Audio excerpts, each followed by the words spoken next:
ஓம் நம சிவாய. பகவான் சிவனின் 64 சிவரூபங்களில் 41வது தெய்வீக ரூபம் ஸ்ரீ அந்தகாசுரவதமூர்த்தி. ஒரு நாள் பார்வதி தேவி விளையாட்டாக சிவனின் கண்களை மூடியார். அந்த நொடியிலே பிரபஞ்சம் முழுவதும் இருள் சூழ்ந்தது. அந்த இருளில் சிவனின் திருநீர் துளியிலிருந்து ஒரு அசுரக் குழந்தை தோன்றியது. அவனே அந்தகன். சிவன் அவனை ஹிரண்யாக்ஷனிடம் மகனாக வழங்கினார்.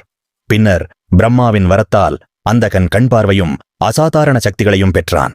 அவன் பிரகலாதனிடமிருந்து அரசை பறித்து 3 உலகங்களையும் துன்புறுத்தத் தொடங்கினான். அகந்தை உச்சிக்குச் சென்ற அந்தகன் கைலாசம் வந்து பார்வதியை கடத்த முயன்றான். பெரும் யுத்தம் வெடித்தது. அவன் பக்கம் வீழ்ந்த அசுரர்கள் சுக்ராச்சாரியரின் மிருத சஞ்சீவனி வித்யையால் மீண்டும் உயிர் பெற்றனர். இதனால் கோபமுற்ற சிவன் திரிசூலத்தால் அந்தகனை குத்தி மேலே தூக்கினார். அந்த அகந்தை அசுரன் அவ்விடமே அழிந்தான். இந்த ரூபம் நமக்கு கற்றுத்தருவது, சிவனின் அம்சமாக இருந்தாலும் அதர்மம் செய்தால் தண்டனை தவிர்க்க முடியாது. ஸ்ரீ அந்தகாசுரவத மூர்த்தியை திருக்கோவிலூர் என்ற தலத்தில் காணலாம். இந்த ரூபத்தை தியானிப்பவர்கள் அகந்தை நீக்கம், தீய ஆசைகள் அழிவு, சிவபக்தி வளர்ச்சி, உள்ளிருள் நீக்கம் பெறுவார்கள். அந்தகாசுரனை வதம் செய்த பின் சிவன் ஜலந்தராசுரனை சமரிக்கும் அடுத்த ரூபமாக வெளிப்படுகிறார். 42வது ரூபம் ஸ்ரீ ஜலந்தரவதமூர்த்தி.